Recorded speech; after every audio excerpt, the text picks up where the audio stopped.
Pouvez-vous me montrer l'ordinateur? En 1984, j'étais un jeune geek entreprenant, tous âgés de 16 ans. À l'époque, j'étais le premier enfant de mon école à posséder son propre ordinateur, un Commodore VIC-20, et j'étais bien sur le chemin de mon carrière actuelle en informatique. Un jour de soleil, je suis monté à vélo et colporté depuis l'Éden où j'habitais à environ 40 km de la route jusqu'à Amsterdam où l'action a eu lieu. Étant un geek, l'action consistait en une tournée itinérante de haute technologie organisée par IBM. Elle présentait les technologies de l'information les plus récentes et les plus performantes. La rumeur a rapidement fait le tour de la salle que j'étais le fou qui avait parcouru 40 km à vélo pour venir voir le roadshow. Étant tellement excitée et intéressée, elle a ouvert des portes qui autrement n'auraient pas été possibles. 2 écrans ont laissé une impression de durée de vie. Une des technologies démontrées était un système de reconnaissance vocale. La présentatrice avait un rhume et le logiciel avait des problèmes, même si elle avait passé plusieurs heures à le recycler. Comme une blague, j'ai répété commande et il a reconnu et a ensuite procédé à répondre à mes instructions. Beaucoup de plaisir à jouer avec.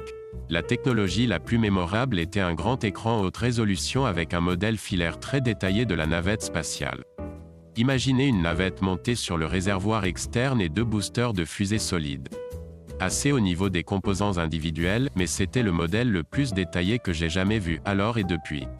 À côté de l'affichage se trouvait un tableau avec 8 boutons que vous pouviez tourner pour faire tourner la grille en temps réel.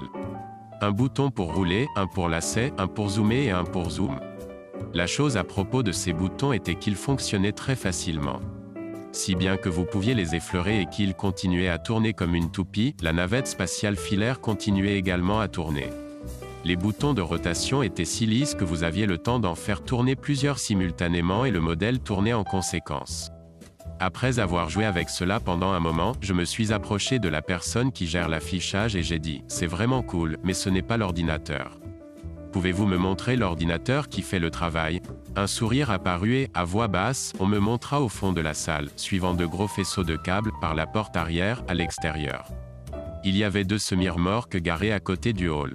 Imaginez 2 véhicules de 18 roues construits à cet effet, de couleur blanche, ressemblant beaucoup à de gros camions de restauration réfrigérés. Le préposé en désigna un et dit « C'est l'alimentation », pointa ensuite l'autre, et c'est l'ordinateur qui fait tourner la navette. Mais l'informatique m'a dit de mettre les fichiers confidentiels dans le dossier public. Donc, cela s'est passé il y a un bon bout de temps et j'ai encore du mal à y penser. Un peu d'arrière-plan, ce bureau avait 2 partages de fichiers principaux, un pour les communications internes sensibles et un pour tous les accès utilisateurs. Vous pouvez déjà voir où cela se passe. Moi, le héros que vous auriez dû brûler pour mériter un orphelinat. Secrétaire incompétente. Vous avez tous rencontré quelqu'un, quelle que soit sa position, fait de grands efflups réguliers mais est pathologiquement incapable d'en accepter le blâme. On m'appelle donc qu'ils ont du mal à déplacer ces fichiers très évidemment confidentiels pour quelque raison que ce soit, une sorte de problème d'autorisation que j'ai oublié exactement, mais c'est à ce moment-là que je remarque où elle tente de les sauvegarder. C'est à ce moment-là que je passe à la correspondance par courrier électronique car j'obtiens un certificat d'ACS de qualité militaire. Moi, vous savez que cet endroit est un allié public accessible à quiconque sait où il se trouve? Secrétaire incompétente. J'espère bien que non. Votre collègue m'a dit de les stocker ici. Moi, cela irait à l'encontre d'un certain nombre de politiques et de processus. Pourriez-vous s'il vous plaît m'envoyer le courrier électronique dans lequel ils ont conseillé de le faire? Secrétaire incompétente. Est-ce que c'est signe dans mon directeur et son directeur régional? Maintenant, je vais m'arrêter ici et me dire qu'au moins, faire quelque chose comme ça, à ce stade, est au mieux agressif-passif et au pire, une déclaration de guerre. Compte tenu de son histoire, j'ai pris cela pour acquis. Dernier. J'examine la chaîne de courrier électronique et on ne lui demande pas de le stocker. Il s'agit d'un courrier électronique de l'époque où elle était une nouvelle employée expliquant les modalités de stockage des fichiers et ses droits d'accès, avec une section spécifiant très clairement quoi ne pas faire. De toute évidence, elle s'était contentée de l'écraser, avait remarqué le fait qu'elle avait des cartographies de lecteurs et qu'elle avait fait sa propre affaire. J'aurais été surprise que personne ne l'ait évoqué plus tôt avec elle, mais elle n'était en aucun cas le seul ni même le plus dysfonctionnel, membre du personnel de ce département.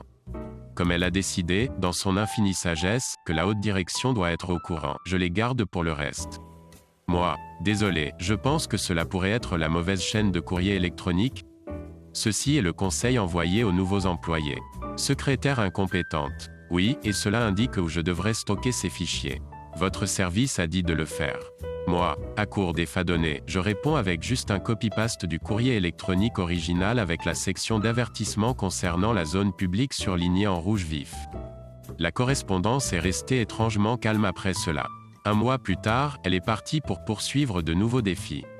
Je me demande si c'était bien cela, sa personnalité ou ses efforts de charité pour loger et soigner autant les logiciels malveillants qu'elle pourrait trouver. Je ne le saurai jamais. Abonnez-vous pour plus de contenu Reddit quotidien et appuyez sur l'icône de la cloche pour recevoir une notification quand une nouvelle vidéo est téléchargée. Partagez vos pensées dans la section commentaires.